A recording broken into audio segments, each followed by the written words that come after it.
আপনি এই মুহূর্তে ঠিক মনে করতে পারবেন না যে আজকের মতো ব্রাজিলের শেষ কবে এরকম শৈল্পিক এবং দৃষ্টিনন্দন গোছানো এবং স্পিডি ফুটবল আপনি শেষ কবে উপভোগ করেছেন। আমারও ঠিক এই মুহূর্তে মনে পড়তেছে না, কিন্তু আজকে উপভোগ করলাম। এবং এর পিছনে সবচাইতে বেশি ধন্যবাদ পাওয়ার যোগ্যতা রাখে সেটা হচ্ছে কার্লো আনচেলত্তি।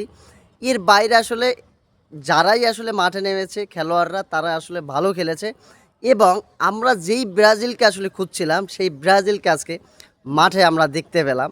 আর সবচাইতে বড় একটা বিষয় সেটা হচ্ছে ব্রাজিল দল যেভাবে আসলে আমরা ওই যে বলে না যে হারিয়ে ব্রাজিল আসলে খুঁজছিল, এবং ব্রাজিল দলে যদি আপনি দেখেন তাহলে হচ্ছে গিয়া ব্রাজিল যে উন্নতি করতেছে ডে বাই ডে, যেই ব্রাজিলকে আসলে আমরা চাই মাঠে, সেইভাবেই কিন্তু আসলে ব্রাজিল প্রস্তুতি নিচ্ছে। এবং আগামী যে বিশ্বকাপ, সেই বিশ্বকাপে আশা রাখি ব্রাজিল অবশ্যই ভালো কিছু করবে।